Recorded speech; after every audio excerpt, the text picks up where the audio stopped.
দুর্লভ খনিজ আমদানিতে যুক্তরাষ্ট্রকে নির্ভর করতে হয় চীনের ওপর। মার্কিন ভূতাত্ত্বিক সংস্থার জরিপে বলা হচ্ছে ২০২০ থেকে ২০২৩ পর্যন্ত যুক্তরাষ্ট্রে আমদানিকৃত দুর্লভ খনিজের ৭০% এসেছে বেইজিং থেকে। শুধু তাই নয়, খনিতে পাওয়া যায় এমন দুর্লভ খনিজের ৬২% প্রোডাকশন চীনের দখলে। গোটা বিশ্বে যে পরিমাণ খনিজ পাওয়া যায় তার ৯২% প্রক্রিয়াজাতকরণও হয় পূর্ব এশিয়ার এই দেশটিতে। মুখে বন্ধুত্ব অন্তরে বিষ, তাই আরও একবার ফনা তুলে ভারতকে ছোবল দিল যুক্তরাষ্ট্র। বাণিজ্য ঘাটতি নিয়ে ভারতের উপর বেশ চড়েছিলেন মার্কিন প্রেসিডেন্ট ডোনাল্ড ট্রাম্প। তার মান ভাঙাতে নিজেদের সর্বোচ্চ ছাড়ও দিয়েছেন ভারত। কিন্তু এক সময় বন্ধু ট্রাম্প এখন আর ভারতের প্রধানমন্ত্রী নরেন্দ্র মোদীর কথা শুনছেন না। উল্টো মোদীকে বেকায়দায় ফেলতে এবার ট্রাম্প নিয়েছেন কঠিন এক পদক্ষেপ। মোদীর বিদেশ সফরের সর্বক্ষণের ছায়াসঙ্গী তার বন্ধুকেই টার্গেট করেছেন ট্রাম্প। সেই বন্ধু যাকে কিনা অনেকটা নিজের হাতে ভারতের শীর্ষ ধনীর মুকুট পরিয়ে দিয়েছিলেন খোদ মোদী। বিস্তারিত থাকছে আহমদুল্লাহ শিকদারের প্রতিবেদনে। ভারতে বিরোধীদের দীর্ঘদিনের অভিযোগ, মোদীর ছত্রছায়ায় ফুলে ফেপে উঠেছেন তার বন্ধু। কিন্তু মোদী এই অভিযোগ অস্বীকার করে এসেছেন। তবে বন্ধুত্বের সূত্র ধরেই বিভিন্ন দেশে কাজ বাগিয়ে নিয়েছেন ভারতের অন্যতম শীর্ষ এই ধনকুবের। এমনকি তার কুনজর পড়ে বাংলাদেশেও, যার খেসারত এখনো দিচ্ছে দেশের মানুষ। অতি চড়া মূল্যে কিনতে হচ্ছে ভারতের অন্যতম ধনী গৌতম আদানির কাছ থেকে বিদ্যুৎ। তবে সবার সঙ্গে জোরাজুরি চললেও ট্রাম্পের কাছে পাত্তাই পাচ্ছেন না আদানি। আর তাই ট্রাম্পের দেশের প্রভাবশালী পত্রিকা দ্য ওয়াল স্ট্রিট জার্নালের এক প্রতিবেদনে আদানির এখন মাথায় হাত। ধস নেমেছে ভারতের শেয়ার বাজারে, হু হু করে কমছে আদানির ব্যবসায়িক প্রতিষ্ঠানের শেয়ারের দাম। ওই প্রতিবেদন ছাড়াও মার্কিন বন্ডের উচ্চ রিটার্ন এবং বৈশ্বিক বাণিজ্য অনিশ্চয়তায় বিদেশি বিনিয়োগকারীদের আগ্রহ কমে যাওয়ায় আর্থিক ও তথ্য প্রযুক্তি খাতের শেয়ারে বড় পতন হয়েছে। দ্য ওয়াল স্ট্রিট জার্নালের প্রতিবেদনে বলা হয়, আদানি গ্রুপের বিরুদ্ধে ইরানের কাছ থেকে এলপিজি আমদানির তদন্ত করছে যুক্তরাষ্ট্র। এরপরই ভারতের শেয়ার বাজারে সেন্সেক্স সূচক 0.78% কমে গেছে। এছাড়া নিফটি 50 সূচকও কমে গেছে 0.70%। ভারতের 13টি প্রধান খাতের মধ্যে 12টিতেই এমন দরপতন দেখা গেছে। সবচেয়ে বেশি দরপতন হয়েছে হেভি ওয়েট আর্থিক ও বেসরকারি ব্যাংকিং খাতে। এই দুই খাত যথাক্রমে 0.7% ও 1.2% মূলধন হারিয়েছে। 0.7% পতন হয়েছে আইটি খাতেও। এর আগেও আদানি গ্রুপ নানা অভিযোগে তদন্তের মুখে পড়ে। কিন্তু যুক্তরাষ্ট্রের নতুন তদন্তের খবরে আদানির শেয়ারের উপর বেড়েছে বাড়তি চাপ। যদিও এসব অভিযোগকে ভিত্তিহীন ও ষড়যন্ত্রমূলক বলে উড়িয়ে দিচ্ছে আদানি গ্রুপ। আগামী 2 দশকে আফ্রিকায় নিজের সম্পদের বেশিরভাগই ব্যয় করার ঘোষণা দিয়েছেন বিশ্বের অন্যতম ধনী ব্যক্তিত্ব বিল গেটস। জানান 2045 সাল নাগাদ $200 বিলিয়ন ছুঁবে তার সম্পদের পরিমাণ, যার 99%ই আফ্রিকার শিক্ষা এবং স্বাস্থ্য খাতে দান করবেন মাইক্রোসফটের এই সহ প্রতিষ্ঠাতা। অবশ্য অন্যতম শীর্ষ এই ধনকুবেরের দাবি, তারই মতো আরেক বিলিয়নিয়ার ওয়ারেন বাফেট থেকে অনুপ্রাণিত হয়েই আফ্রিকায় দান করার সিদ্ধান্ত নিয়েছেন তিনি। তথ্য অনুযায়ী 2000 সালের পর থেকে Bill and Melinda Gates foundation আফ্রিকার স্বাস্থ্য ও শিক্ষা খাতে দান করেছে প্রায় $30 বিলিয়ন। শুধু বিল গেটস নন, এই তালিকায় রয়েছেন মার্ক জাকারবার্গ, ইলন মাস্ক, এমনকি অ্যাঞ্জেলিনা জোলির মতো হলিউড তারকাও, যারা বছরের পর বছর আফ্রিকান দেশগুলোতে খরচ করেছেন কোটি কোটি ডলার। কিন্তু প্রশ্ন হচ্ছে, কেন? স্বাস্থ্য, শিক্ষা, সক্ষমতা অনেক ক্ষেত্রেই পৃথিবীর অন্যান্য মহাদেশের চাইতে পিছিয়ে আছে আফ্রিকা। রয়েছে দারিদ্রতার চরম অভিশাপ। আয়তনে বিশালাকার মহাদেশটিতে হানা দিয়েছে তীব্র খাদ্য সংকট, এমনকি পুষ্টিহীনতার মতো সংকট। এর সাথে যুক্ত হয়েছে ন্যূনতম চিকিৎসার অভাব। ফলস্বরূপ প্রতি মুহূর্তেই পৃথিবীর মায়া ত্যাগ করতে হচ্ছে অনেক শিশুকে। করুণ এই দৃশ্য যে কোনো মানুষের হৃদয়ে আঘাত করতে সক্ষম। আর ঠিক এ কারণেই বছরের পর বছর আফ্রিকায় বিলিয়ন বিলিয়ন সম্পদ দান করে আসছেন ধনী ব্যক্তিরা। গেল মাসেই আফ্রিকার দেশ কেনিয়ায় প্রায় $4 বিলিয়ন অনুদানের ঘোষণা দেন মার্কিন ধনকুবের ওয়ারেন বাফেট, যা ব্যয় হবে দেশটির সরকারি স্বাস্থ্য খাতের পেছনে। এছাড়াও প্রায় $36 বিলিয়ন বিল গেটসের প্রতিষ্ঠানের মাধ্যমে অনুদান দিয়েছেন বিশ্বের 5ম ধনী এই ব্যক্তি, যার সিংহভাগই খরচ হয়েছে আফ্রিকার দেশগুলোতে। মেটা প্ল্যাটফর্মের প্রতিষ্ঠাতা আরেক বিলিয়নিয়ার মার্ক জাকারবার্গেরও নজির রয়েছে আফ্রিকায় নিয়ন্ত্রণের রাজনীতি, যা দাতব্যসম্মত। কিন্তু এসব দান নামক মুদ্রার আরেক পিঠ রয়েছে, খুব সম্ভবত যেখানে লুকিয়ে আছে বিশাল অঙ্কের দানের আরেকটি কারণ। অনেকের মতে দাতব্য সংস্থাগুলো এত অনুদানের পেছনে রয়েছে নিয়ন্ত্রণের রাজনীতি, যার অর্থ তারা অনুদান দিয়েই সব নিয়ন্ত্রণে নিতে চায়, জায়গা পেতে চায় দেশগুলোর নীতি নির্ধারণী পর্যায়ে। আবার কারো কারো দাবি এসব দানের ফলে ব্যাপক হারে বৃদ্ধি পায় ব্র্যান্ড ইমেজ, আর তাতেই মানুষের মনে জায়গা পাওয়া যায় দয়ালু হিসেবে, যেটিকে কাজে লাগিয়ে যুগের পর যুগ আফ্রিকায় ব্যবসা সম্প্রসারণ করে এসেছে বড় বড় প্রতিষ্ঠানগুলো। এছাড়াও দেশগুলোতে সুস্পষ্ট নীতির অভাবে অনেক প্রতিষ্ঠানই পেয়ে যায় কর ছাড়ের মতো বিশেষ সুবিধা, যা কাজে লাগিয়ে দিনের পর দিন ফুলে ফেপে উঠেছে সংস্থাগুলো। এমনকি আর্থিকভাবে দুর্বল বা দুর্নীতিগ্রস্ত হওয়ায় আফ্রিকার অনেক সরকার ব্যবস্থায় দুর্বল, যেখানে খুব সহজেই নীতি নির্ধারণী পর্যায় পর্যন্ত ঢুকে পড়তে পারে বিদেশি এনজিও বা ফাউন্ডেশনগুলো, যেটা উন্নত বিশ্বে সম্ভব নয়। 2027 সাল এখন কেবল একটি সাল নয়, বরং পশ্চিমা বিশ্বে এটি পরিণত হয়েছে এক সম্ভাব্য সংঘাতের প্রতীক হিসেবে। সাম্প্রতিক সময়ে প্রকাশিত যুক্তরাজ্যের সংবাদ মাধ্যম দ্য টেলিগ্রাফের এক অনুসন্ধানী প্রতিবেদনে উঠে এসেছে কিভাবে ব্রিটেনের বৃহৎ কর্পোরেট প্রতিষ্ঠানগুলো এবং নিরাপত্তা সংস্থাগুলো ভবিষ্যতের এক সম্ভাব্য যুদ্ধ পরিস্থিতির জন্য নিজেদের প্রস্তুত করতে শুরু করেছে। সাবেক সেনা কর্মকর্তা ও সিভিলাইন্স নামক নিরাপত্তা পরামর্শদাতা প্রতিষ্ঠানের প্রধান জাস্টিন ক্রাম্পের মতে 2027 সালকে ধরা হচ্ছে সর্বোচ্চ ভূ রাজনৈতিক ঝুঁকির বছর হিসেবে। চীন তাইওয়ান উত্তেজনা, ইউক্রেনে রাশিয়ার আগ্রাসন, ইরানের পারমাণবিক উচ্চাকাঙ্ক্ষা এবং যুক্তরাষ্ট্রের আভ্যন্তরীণ রাজনৈতিক অস্থিরতা সব মিলিয়ে বৈশ্বিক নিরাপত্তা ব্যবস্থা নতুন এক সংকটের দিকে এগোচ্ছে। ন্যাটো ইতিমধ্যে ওই বছর বৃহৎ সামরিক মহড়ার পরিকল্পনা নিয়েছে। পাশাপাশি মার্কিন প্রতিরক্ষা বাহিনী 2027 সালকে সামনে রেখেই তাদের প্রস্তুতি কৌশল সাজাচ্ছে। তাই এটি শুধু সামরিক জোটগুলোর নয়, বরং বহুজাতিক কর্পোরেট প্রতিষ্ঠানের কাছেও অগ্রাধিকারমূলক প্রস্তুতির সময় হিসেবে বিবেচিত হচ্ছে। বাংলাদেশের সাথে বাণিজ্যে বিধিনিষেধ আরোপের ফল যেন হাড়ে হাড়ে টের পাচ্ছে ভারতীয়রা। ঢাকাকে চাপে ফেলতে মোদী সরকারের নেওয়া কড়াকড়ির বলি হচ্ছে দেশটির সাধারণ ব্যবসায়ীরা। ধস নামতে চলেছে সেভেন সিস্টার্স এবং পশ্চিমবঙ্গের অর্থনীতিতে। মূল্য চুকাতে হচ্ছে খেটে খাওয়া মানুষদের। এ বিষয়ে মঙ্গলবার একটি ব্যাখ্যামূলক প্রতিবেদন প্রকাশ করে প্রভাবশালী ভারতীয় গণমাধ্যম দ্য ওয়্যার, যাতে বাংলাদেশের সাথে বাণিজ্যের রেষারেষির ফলে ভারতীয়দের ওপর প্রভাব নিয়ে বিস্তারিত তুলে ধরা হয়। কয়েকদিন আগেই তৈরি পোশাক সহ বেশ কয়েকটি বাংলাদেশি পণ্য স্থলপথে আমদানি নিষিদ্ধ করে নয়াদিল্লি। নির্দিষ্ট করে বলা হয়, উত্তর পূর্বাঞ্চলীয় 7 রাজ্য এবং পশ্চিমবঙ্গের স্থল সীমান্ত দিয়ে এসব পণ্য রপ্তানি করতে পারবে না ঢাকা, যেখান থেকে শুরু হয় মূল সংকট। সিদ্ধান্ত অনুযায়ী পশ্চিমবঙ্গের পেট্রোপোল, হিলি, মাহাদীপুর, চ্যাংরাবান্ধা এবং ফুলবাড়ির স্থলবন্দর দিয়ে বর্তমানে ভারতে বেশ কিছু পণ্য রপ্তানি বন্ধ রয়েছে, যার ফলে এক প্রকার জনমানব শূন্য বিরান প্রান্তরে পরিণত হয়েছে বন্দরগুলো। এমনটাই বলা হয়েছে দ্য ওয়্যারের প্রতিবেদনে। এতে আরও উল্লেখ করা হয়, বিদ্যমান পরিস্থিতির কারণে স্থলবন্দরগুলো সকল পণ্য সরবরাহ ব্যবস্থায় অচল হয়ে পড়েছে।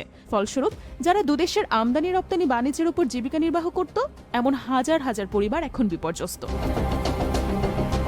উদাহরণস্বরূপ ধরা যাক পেট্রোপোল স্থলবন্দরের কথাটা, যেটিকে দক্ষিণ এশিয়ার সর্ববৃহৎ স্থলবন্দর হিসেবেও বিবেচনা করা হয়। দ্য ওয়্যারের সূত্র অনুসারে বাংলাদেশ ভারতের স্থলভিত্তিক বাণিজ্যের প্রায় 70% পরিচালিত হয় বন্দরটি দিয়ে। ভারতীয় গণমাধ্যমটির দাবি, আগে প্রতিদিন যেখানে গড়ে 6 থেকে 700 ট্রাক পণ্য আমদানি রপ্তানি হতো, সেখানে বর্তমানে প্রতি সপ্তাহে দেখা মেলে 200-রও কম ট্রাকের। তাই ক্রেতার অভাবে বাধ্য হয়ে দোকান বন্ধ করতে হচ্ছে অঞ্চলটির বহু ব্যবসায়ীকে। এমনকি দিনমজুরদেরও ভুগতে হচ্ছে এমন সিদ্ধান্তের জেরে। বাধ্য হয়ে পেশা পরিবর্তন করছেন অনেকেই।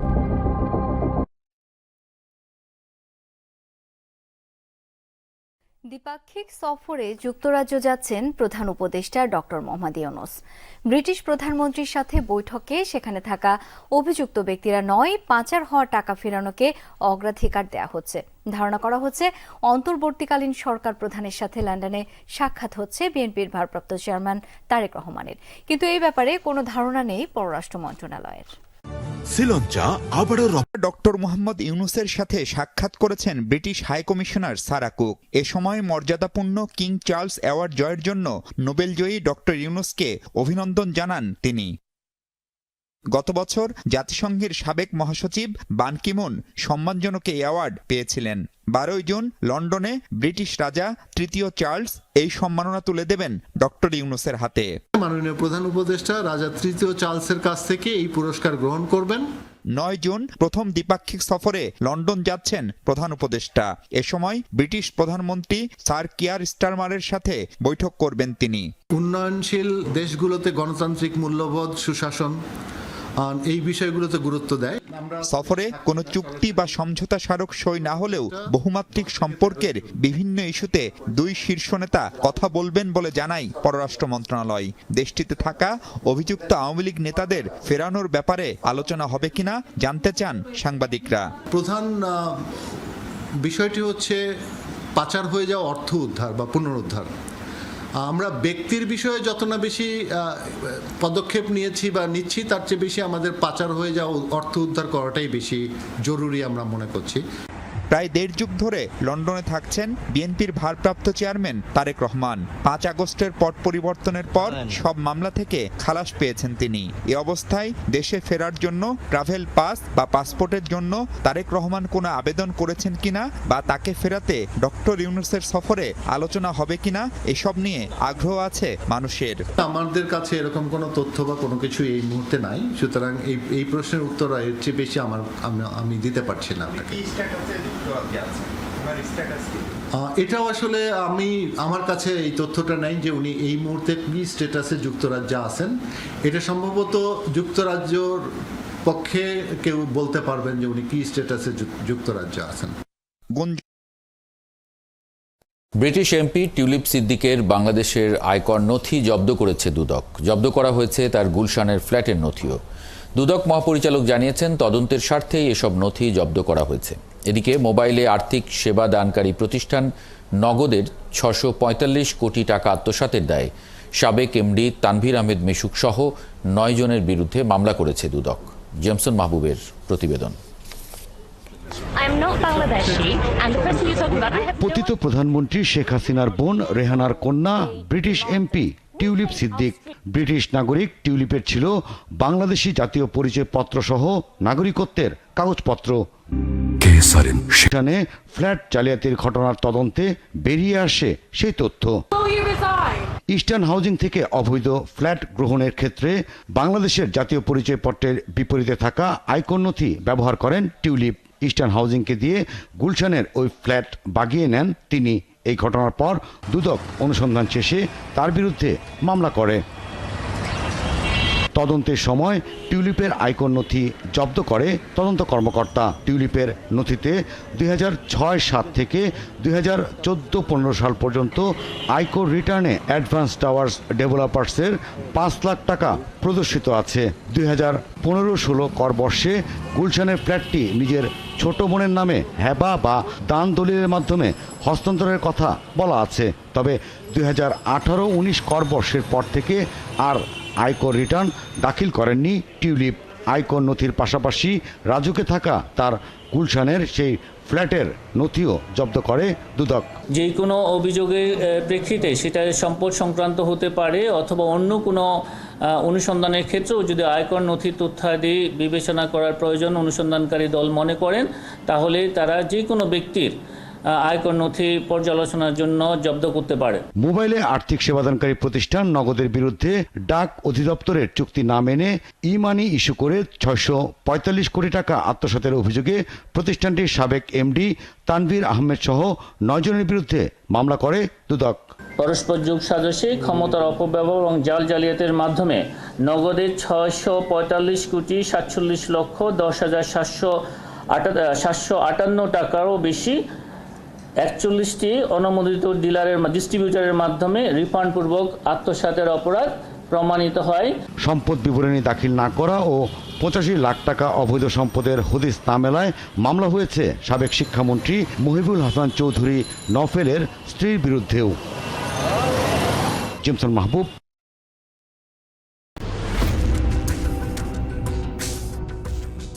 ইয়েমেনিদের একদিকে যেমন দেহে মনে রক্ত ঝরছে, আরেকদিকে দেশটির সশস্ত্র গোষ্ঠী হুথি ইয়েমেনে হয়ে প্রতিপক্ষদের উল্লেখযোগ্য জবাব দিচ্ছে। নিজেদের সার্বভৌমত্ব রক্ষা সহ ফিলিস্তিনিদের স্বাধীনতাকামী চেতনার প্রতি সংহতি জানিয়ে তারা এই জবাব দিয়ে যাচ্ছে। হুথির অন্যতম উদ্দেশ্য ইসরায়েলকে কার্যত সব দিক থেকে অচল করে দেয়া, যতক্ষণ পর্যন্ত গাজায় সহিংসতা না থামায় ইসরায়েল।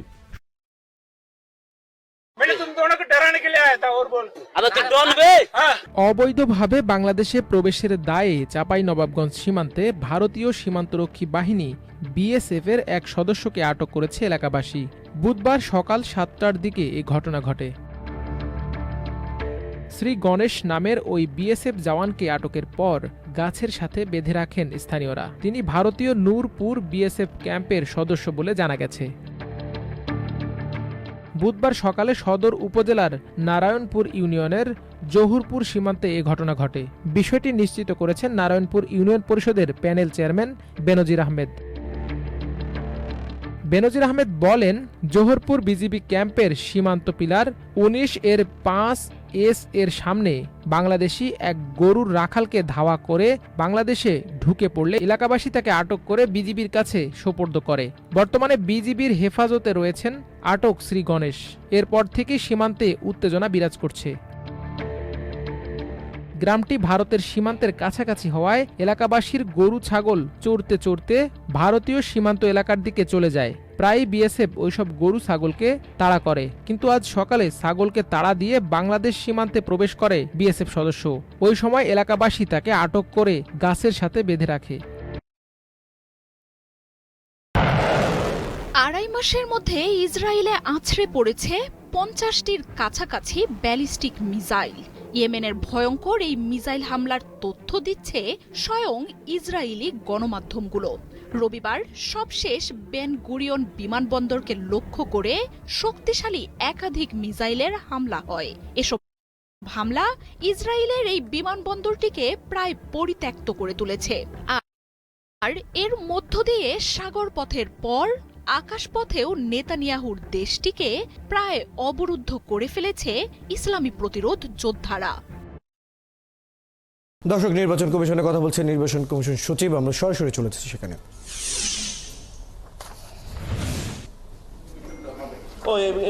একদম আমাদের যে আইন আছে সেই আইন অনুযায়ী, যেমন আইনে যে জিনিসগুলো আছে, প্রশাসনিক আপনার যে অখণ্ডতা এবং জিওগ্রাফিক্যাল লোকেশন এবং স্ট্যাটাস, জনসংখ্যা, ভোট সংখ্যা, এবং আমরা হিস্টোরিক্যাল অ্যানেকডোটটাও দেখব। ঠিক আছে, কোনটা জনসংখ্যা আছে, জনসংখ্যার সাথে ভোটার সংখ্যাটা ইন্টাররিলেটেড।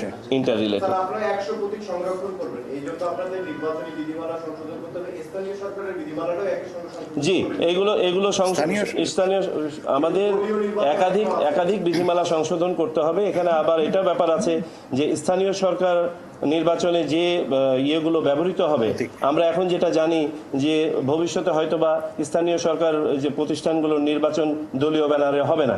সেই ক্ষেত্রে আমাদেরকে নিশ্চিত করতে হবে যে কোনো দলীয় ব্যানারে ব্যবহৃত কোনো প্রতীক যেন স্থানীয় সরকার নির্বাচনে ব্যবহৃত না হয়।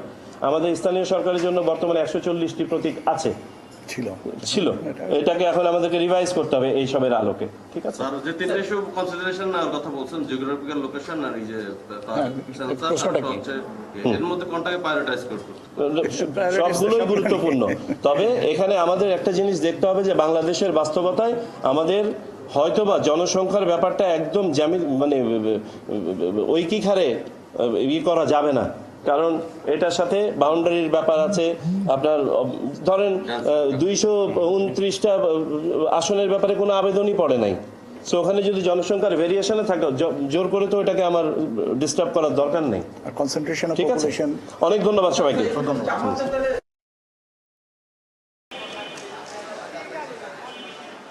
আপিল শুনানি শেষে গত রোববার বাংলাদেশ জামায়াতে ইসলামের নিবন্ধন ফিরিয়ে দেওয়ার নির্দেশ দেন আদালত। একই সঙ্গে দলটির প্রতীক দাঁড়িপাল্লা ফিরে পাওয়ার বিষয়টি নির্বাচন কমিশনকে সিদ্ধান্ত নিতে বলা হয়। প্রতীকের ব্যাপারটিও ইলেকশন কমিশনের সামনে রেফার করা হলো আদার ইস্যু হিসেবে।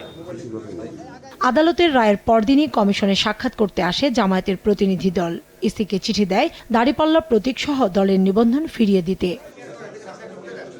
বুধবার জামাতের নিবন্ধন এবং ঢাকা দক্ষিণ সিটি মেয়রের বিষয় সহ কয়েকটি বিষয় নিয়ে বৈঠকে বসে নির্বাচন কমিশন। বৈঠক শেষে কমিশনের সিদ্ধান্ত জানান নির্বাচন কমিশনার আবুল ফজল মোহাম্মদ সানাউল্লাহ। বলেন, দাঁড়িপাল্লা প্রতীক সহ জামাতের নিবন্ধন ফিরিয়ে দিতে নীতিগত সিদ্ধান্ত নিয়েছে ইসি। সবকিছু বিবেচনায় নিয়ে নির্বাচন কমিশন নীতিগতভাবে সিদ্ধান্ত নিয়েছে যে জামাতে ইসলামের দাঁড়িপাল্লা যে দলীয় প্রতীকটি ছিল সেই প্রতীকটা ফেরত দেওয়া হবে, তারা ফেরত পাবেন।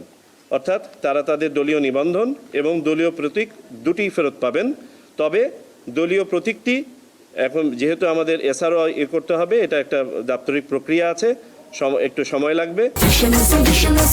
বলেন, তফসিল থেকে গেজেট প্রকাশ করা পর্যন্ত নির্বাচন কমিশনের কাজ, তাই ইশরাকের গেজেট প্রকাশের মধ্য দিয়ে প্রতিষ্ঠানটির সাংবিধানিক দায়িত্ব শেষ করেছে ইসি। নির্বাচন প্রসেস শুরু হয় নোটিফিকেশনের মাধ্যমে তথা তফসিল ঘোষণার মাধ্যমে এবং সম্পন্ন হয় গেজেট পাবলিকেশনের মাধ্যমে। বিধায় আমরা মনে করি যে নির্বাচন কমিশন তার দায়িত্ব সম্পন্ন করেছে এবং গেজেট যেহেতু সেট অ্যাসাইড করা হয় নাই, গেজেট বহাল আছে, বিধায় আমরা মনে করি নির্বাচন কমিশনের কাজ ইতিমধ্যে সম্পন্ন হয়েছে। কমিশনার জানান, গেজেট করার পর স্থানীয় সরকার মন্ত্রণালয়ে পরবর্তী ব্যবস্থা নেওয়ার জন্য ইসি থেকে চিঠি পাঠানো হয়। সেই গেজেট এখনো বহাল রয়েছে বলেও জানান তিনি। রাশিয়াকে ঘিরে জার্মানি ও যুক্তরাজ্যের যুদ্ধের শঙ্কার মধ্যেই এবার ইউক্রেনকে 1 লাখ ড্রোন দেওয়ার ঘোষণা দিয়েছে যুক্তরাজ্যের সরকার। যুদ্ধের ময়দানে গতি আনতেই এমন উদ্যোগ প্রধানমন্ত্রী কিয়ার স্টারমারের নেতৃত্বাধীন সরকারের। এছাড়াও কিয়েভকে 450 কোটি পাউন্ড মূল্যের সামরিক রসদ দেওয়ারও ঘোষণা দিয়েছে যুক্তরাজ্য, যার মাধ্যমে টানা 3 বছর ধরে চলা রুশ ইউক্রেন যুদ্ধের ভবিষ্যৎ নিয়ে শঙ্কা তৈরি হয়েছে। 2029 সালের মধ্যেই মার্কিন সামরিক জোট ন্যাটোর সদস্য রাষ্ট্রগুলোর সাথে যুদ্ধ লাগবে রাশিয়ার। সম্প্রতি এমন দাবি করেন জার্মানির প্রতিরক্ষা বাহিনীর প্রধান জেনারেল কার্স্টেন ব্রুয়ার। মস্কো প্রতি বছর 1500 ট্যাঙ্ক তৈরি করছে বলেও দাবি ব্রুয়ারের, যা ভবিষ্যৎ যুদ্ধেরই ইঙ্গিত বলে অভিযোগ জার্মান প্রতিরক্ষা বাহিনীর প্রধানের। এদিকে যুদ্ধে লড়তে সেনাবাহিনীকে প্রস্তুত থাকার নির্দেশ দিয়েছেন যুক্তরাজ্যের প্রধানমন্ত্রী কিয়ার স্টারমার। এরই মধ্যে 6টি নতুন অস্ত্র ও বিস্ফোরক কারখানা নির্মাণের জন্য 200 কোটি মার্কিন ডলারের প্যাকেজ ঘোষণা করেছেন স্টারমার। এ প্রসঙ্গে তিনি বলেন, উন্নত সামরিক বাহিনী রয়েছে এমন দেশগুলো আমাদেরকে প্রতিনিয়ত হুমকির মুখে ফেলছে, তাই যুক্তরাজ্যকে অবশ্যই যুদ্ধ করতে হবে এবং জয়লাভ নিশ্চিত করে প্রস্তুত থাকতে হবে। আমরা আমাদের সশস্ত্র বাহিনীর প্রধান উদ্দেশ্য হিসেবে যুদ্ধ প্রস্তুতি গ্রহণ করব। প্রধানমন্ত্রী কিয়ার স্টারমারের এমন ঘোষণার ঠিক একদিন পরই ইউক্রেনকে 1 লাখ ড্রোন দেওয়ার ঘোষণা দিল যুক্তরাজ্য। আগামী বছরের এপ্রিলের মধ্যেই এসব ড্রোন কিয়েভকে সরবরাহ করবে লন্ডন, এমনটি জানিয়ে যুক্তরাজ্যের প্রতিরক্ষা মন্ত্রী জন হিলি বলেন, চলতি বছর ইউক্রেনকে লক্ষাধিক ড্রোন ও গুরুত্বপূর্ণ গোলাবারুদ সরবরাহের মাধ্যমে দেশটির প্রতি যুক্তরাজ্যের সমর্থন বৃদ্ধি করবে।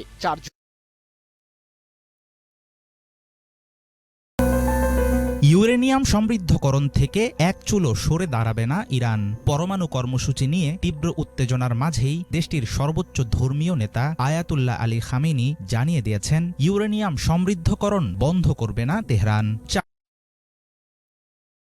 ভারত পাকিস্তান সামরিক সংঘাতের পর বিশ্বব্যাপী জেট যুদ্ধবিমান নিয়ে শুরু হয়েছে আলোচনা।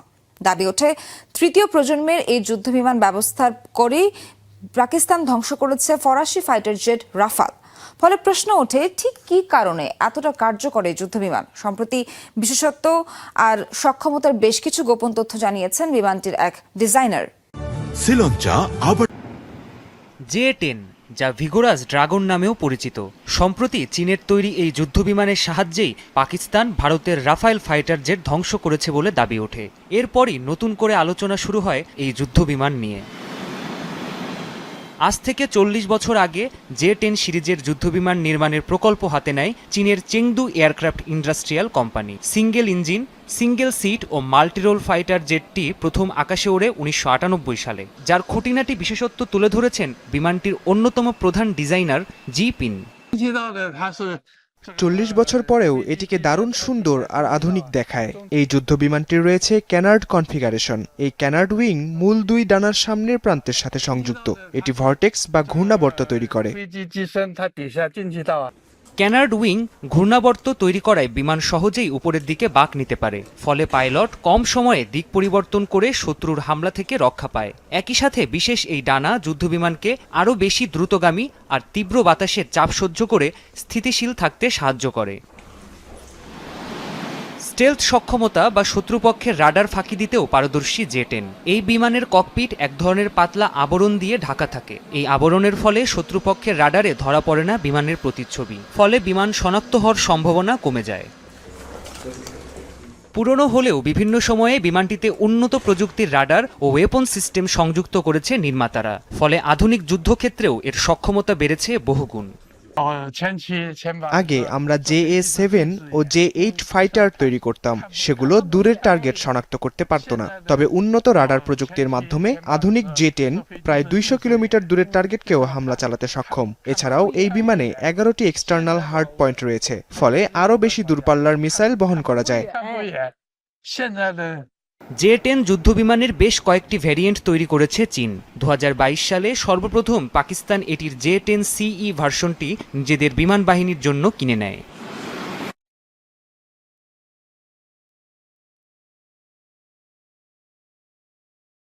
ওয়ালটন এসি এক্সচেঞ্জ অফারে এখন যে কোনো ব্র্যান্ডের পুরাতন এসি বদলে নতুন ওয়ালটন এসিতে উপভোগ করুন। এনসিপি রাজপথের আন্দোলন থেকে গড়ে ওঠা দল এবং জনগণের, আপনারা দেখেছেন যে আমাদের প্রতিষ্ঠার দিনও সাধারণ মানুষ যেভাবে এসে অংশগ্রহণ করেছিল, আমাদেরকে সাপোর্ট দিয়েছিল, সেটাই কিন্তু আমাদের শক্তির জায়গা আসলে। ফলে আমরা গণঅভ্যুত্থান থেকে পুরোটা সময় এবং আমরা সামনের পুরোটা জার্নি সেই জনগণের সমর্থনই এগোবো, এটা আমাদের প্রত্যাশা। আমরা দেখেছি বাংলাদেশের ইতিহাসে বিভিন্ন রাজনৈতিক দল সরকারি সুবিধায়, ক্যান্টনমেন্ট কিংবা গোয়েন্দা সংস্থার সুবিধায় তারা গঠিত হয়েছে, বিস্তৃতি পেয়েছে। ব্যবসায়ীদের সুবিধায়, সমর্থনে, আমলাতান্ত্রিক সুবিধায় বা বিদেশি শক্তির সুবিধায়ও বিভিন্ন রাজনৈতিক দল তাদের কার্যক্রম বিস্তার করেছে। কিন্তু আমরা সেই সকল কিছুকে অস্বীকার করে আমরা জনগণের যে রাজনৈতিক, নৈতিক এবং অর্থনৈতিক সমর্থন সহযোগিতা নিয়ে আমরা আগাবো, এটাই আমাদের প্রত্যাশা। জনগণ আমাদেরকে সহায়তা করবে, কারণ আমরা জনগণের পক্ষে, নাগরিক অধিকারের পক্ষে, গণতন্ত্রের পক্ষে এবং একটা বৈষম্য বিরোধী সমাজ প্রতিষ্ঠার পক্ষে কাজ করব। সেই প্রত্যয়ই এনসিপির জন্ম এবং আমরা দৃঢ়ভাবে আশাবাদী যে আমাদের সামনের দিনগুলোতে আমরা যেই প্রতিশ্রুতি ব্যক্ত করছি, যে প্রত্যয় ব্যক্ত করছি, মানুষ আমাদের সেই প্রতিশ্রুতি অনুযায়ী আমাদেরকে আসলে মূল্যায়ন খুব স্পষ্টভাবেই আজকের সংবাদ সম্মেলন থেকে যে প্রত্যয়টা ব্যক্ত করার চেষ্টা করেছি বা এর আগেও আমরা বলেছি যে আর্থিক স্বচ্ছতা এবং জবাবদিহিতার বিষয়টা বাংলাদেশের রাজনৈতিক সংস্কৃতিতে এই গণঅভ্যুত্থানের মধ্য দিয়ে গড়ে ওঠা যে তরুণ প্রজন্ম এবং জাতীয় নাগরিক পার্টি, আমরা সেটা নিশ্চিত করতে চাই এবং আমরা সেটা কিভাবে করব সেটার একটা মডেল আমরা কিন্তু আজকে উপস্থাপন করেছি। এটার এই মডেলের ভিত্তিতে হয়তো অনেক আলোচনা আসবে বা সমালোচনা আসবে, আমরা সেটিকেও গ্রহণ করব, কিন্তু আমাদের নীতিগত জায়গাটা হচ্ছে আর্থিক স্বচ্ছতা এবং জবাবদিহিতা। এবং বাংলাদেশের ইতিহাসে একটা 3 মাসের রাজনৈতিক দল হিসেবে আমাদেরকে যতটা প্রশ্ন কিন্তু সম্মুখীন হতে হয়েছে এই বিষয়গুলোতে, এবং আমরা কিন্তু সাধুবাদ জানিয়েছি এবং সেগুলোর উত্তর আমরা দেওয়ার চেষ্টা করেছি। কিন্তু আমরা একই সাথে চাবো যে এই একই প্রশ্ন বা সমালোচনা বা জিজ্ঞাসার জায়গাটা আমাদের অন্য রাজনৈতিক দলগুলোর প্রতিও থাকতে হবে। কারণ আমরা যদি রাজনৈতিক সংস্কৃতির পরিবর্তন করতে চাই সামগ্রিকভাবে, এটা কোনো একক দলের পক্ষে কিন্তু সম্ভব না। আমরা একটা ইনিশিয়েটিভ নিচ্ছি আমাদের নতুন দল হিসেবে, এবং আমরা চাবো যে আমাদের পুরো রাজনৈতিক সংস্কৃতিতে অন্য রাজনৈতিক দলগুলোতেও এই আর্থিক স্বচ্ছতার বিষয়টা আসতে হবে। যদি সকলেই আমরা সেই প্র্যাকটিসটা নিয়ে আসতে পারি, তাহলে বাংলাদেশের রাজনৈতিক সংস্কৃতিতে একটা গুণগত পরিবর্তন হবে। কারণ সমুদ্রের গভীরতম অঞ্চলে বসবাস করে কেয়ামত মাছ হিসেবে খ্যাত অরফিশ, বিশ্বাস করা হয় এই মাছের দর্শন কোনো খারাপ খবর নিয়ে আসে। জাপান, মেক্সিকোর পর এবার ভারতে ধরা পড়েছে ডুমসডে ফিশ বা কেয়ামত মাছ। দেশটির তামিলনাড়ু উপকূলে জেলেদের জালে ধরা পড়েছে এই বিরল প্রজাতির মাছ। বড়সড় ইস্পাতের চাবুকের মতো মাছটি 30 ফুট লম্বা। অদ্ভুত দর্শন, এই মাছের শরীর যেন রক্ত মাংসে গড়া নয়, বরং চকচকে কোনো ধাতু দিয়ে তৈরি। অস্বাভাবিক বড় বড় চোখ ভয়ের উদ্রেক করে। ভিডিওতে দেখা যায় জেলেরা মাছটিকে ধরে নৌকায় তুলে পাটাতনে সাজিয়ে রেখেছেন। সেই দৃশ্য ক্যামেরাবন্দি করা হয়েছে। চকচকে সাপের মতো চেহারা এবং লাল পাখনা স্পষ্টভাবে দৃশ্যমান হয়েছে ভিডিওতে। এখন যে কোনো ব্র্যান্ডের সংবাদ মাধ্যমের প্রতিবেদন অনুযায়ী গেল 30 মে মাছটি ধরা পড়েছে জেলেদের হাতে। গভীর জলের এই মাছকে খুব কম সময়ই সমুদ্রপৃষ্ঠের কাছাকাছি দেখা যায়। আকস্মিকভাবে এই মাছ ধরা পড়ায় ভারতে আলোচনা শুরু হয়েছে। জাপানি পৌরাণিক কাহিনী অ্যাটলাস অবস্কুলার মতে গভীর সমুদ্রে বসবাস করা অরফিশকে উপকূলের অগভীর পানিতে দেখা গেলে তা ভূমিকম্প কিংবা সুনামির পূর্বসংকেত হিসেবে বিবেচনা করা হয়। ওশান কনজারভেন্সির তথ্য অনুসারে 2011 সালের মার্চ মাসে জাপানে প্রলয়ঙ্করী ভূমিকম্প এবং সুনামি সংঘটিত হওয়ার আগের বছরটিতে দেশটির উপকূল রেখায় অরফিশ ভেসে আসার অন্তত 1 ডজন ঘটনা নথিভুক্ত করা হয়েছিল। জানা গেছে ভূমিকম্পের আগের টেকটনিক আন্দোলন অরফিশের মতো প্রজাতিগুলোকে মারাত্মকভাবে প্রভাবিত করে। সম্প্রতি বাংলাদেশ জামায়াতে ইসলামীর নিবন্ধন অবৈধ ঘোষণা করে 1 যুগ আগে হাইকোর্টের দেওয়া রায় বাতিল ঘোষণা করেছে আপিল বিভাগ। নিবন্ধন না থাকায় এ দলটি নানা জটিলতায় পড়েছিল। তবে অবশেষে নির্বাচন কমিশন ইসি জামায়াতের নিবন্ধন ও প্রতীক ফিরিয়ে দেওয়ার ব্যাপারে সিদ্ধান্ত জানিয়েছে। গণমাধ্যমের খবরে বলা হয়েছে বাংলাদেশ জামায়াতে ইসলামীকে দাড়িপাল্লা প্রতীক সহ নিবন্ধন ফিরিয়ে দেওয়ার সিদ্ধান্ত নিয়েছে নির্বাচন কমিশন ইসি। 4 জুন বিকেলে নির্বাচন কমিশনার আবুল ফজল মোহাম্মদ সানাহ উল্লাহ নির্বাচন ভবনে 6ষ্ঠ কমিশন বৈঠকের পর সাংবাদিকদের এ তথ্য নিশ্চিত করেন।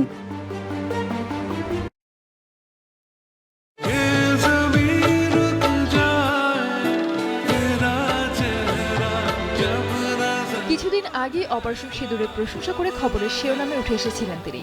জন্মসূত্রে পাকিস্তানের মানুষ, তাই তো তার দিকে কটাক্ষ ধেয়ে এসেছিল পাকিস্তানের তরফ থেকে। আবার এক অনুষ্ঠানে কানে ভারতীয় পতাকার নকশা করে ইয়ারফোন ব্যবহার করেও বিতর্কিত হয়েছিলেন তিনি। বলছিলাম বলিউডের জনপ্রিয় গায়ক ও সুরকার আদনান সামির কথা।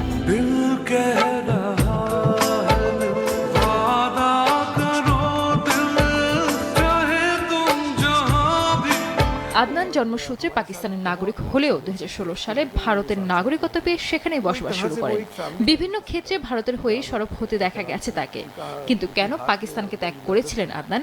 पाकिस्तान एक वाहिद मुल्क है जहां पर आर्मी के अंदर एक मुल्क पैदा हुआ है। বেশ কিছুদিন আগে গায়ক বলেছিলেন, আমার পাকিস্তান সরকারকে নিয়ে সমস্যা রয়েছে। যারা আমাকে চেনেন তারা জানবেন এই সরকার আমার সঙ্গে কি করেছে। পাকিস্তান ছেড়ে আসার এটাই সবচেয়ে বড় কারণ।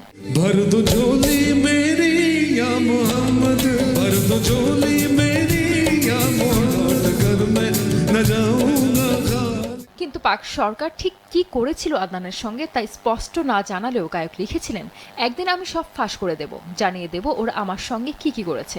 অধিকাংশ মানুষই তা জানেন না। সাধারণ মানুষ শুনলে চমকে যাবেন। বহু বছর আমি নীরব থেকেছি, কিন্তু সঠিক সময় আমি ঠিক বলে দেব। अपना डेमोक्रेटिक राइट जो है वो एक्सरसाइज करना चाहता है तो वो उसको उड़ा देते। পাকিস্তানের বিরুদ্ধে এমন ক্ষোভ থাকা সত্ত্বেও ফের যেতে চেয়েছিলেন নিজ দেশে।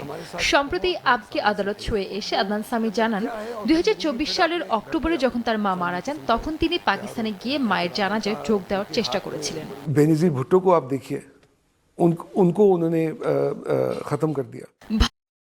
ভারত সরকার তাৎক্ষণিকভাবে তার পরিস্থিতি বুঝতে পেরে তাকে সে দেশে যাওয়ার অনুমতিও দিয়েছিল। কিন্তু তিনি পাকিস্তানে ভিসার জন্য আবেদন করলে সেখান থেকে তার ভিসা প্রত্যাখ্যান করা হয়। গায়কের কথায়, আমি ভিসার জন্য আবেদন করেছিলাম কিন্তু ওরা সেটা প্রত্যাখ্যান করে দেয়। আমি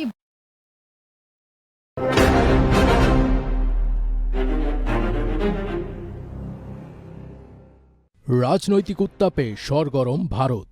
এরই মধ্যে বোমা ফাটালেন কংগ্রেস নেতা রাহুল গান্ধী। কোনো রাগঢাক না রেখেই এবার মোদিকে অপদস্থ করলেন এই কংগ্রেস নেতা। তার অভিযোগ, পাকিস্তানের কাছে মাথা নত করেছেন ভারতের প্রধানমন্ত্রী নরেন্দ্র মোদি। তিনি বলেন, মাত্র একটি ফোন, হ্যাঁ মাত্র একটি ফোনেই প্রধানমন্ত্রী নরেন্দ্র মোদি মাথা নিচু করে নিলেন পাকিস্তানের সামনে। और जी हजूर करके नरेंद्र मोदी जी ने ट्रंप के इशारे का पालन किया। इनका कैरेक्टर है ये सारे के सारे ऐसे हैं। आजादी के समय से सरेंडर वाली चिट्ठी लिखने की आदत है। 1 सेकंड में थोड़ा सा दबाव पड़े, भैया ये लो।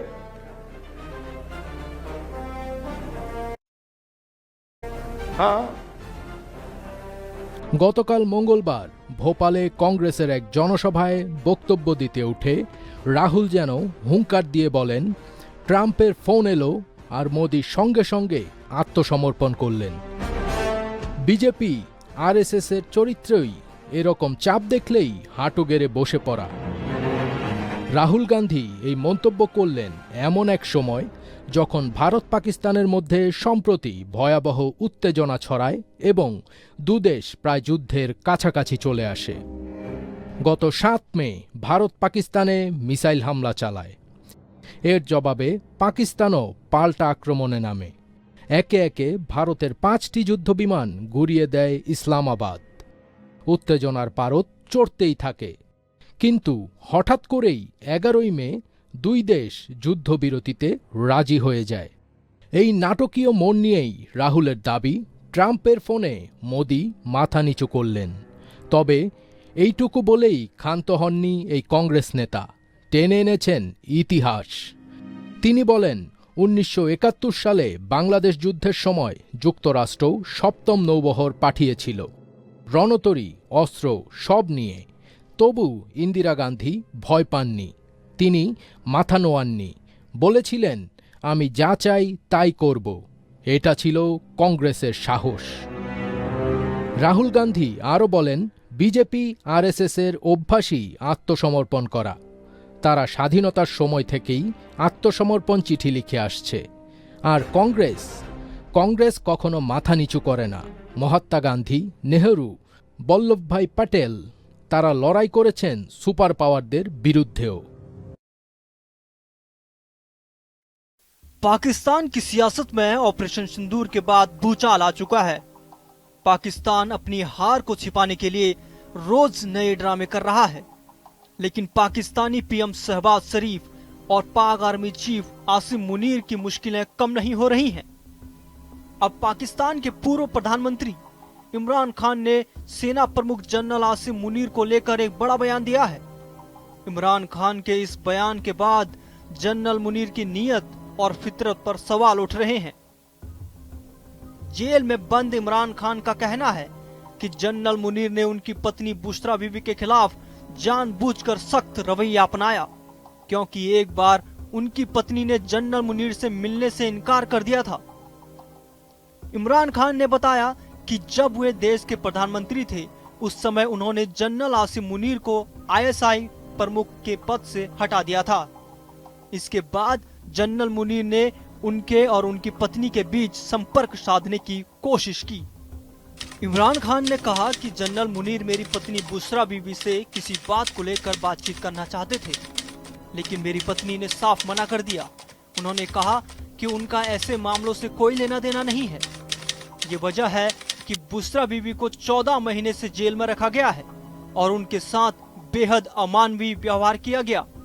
ऐसा बर्ताव पाकिस्तान में पहले कभी नहीं देखा गया, यहाँ तक कि तानाशाही दौर में भी नहीं। इमरान खान ने कहा कि बुशरा बीबी एक आम गृहिणी है जिनका राजनीति से कोई लेना देना नहीं, फिर भी उन्हें एक के बाद एक मामलों में फंसाया गया।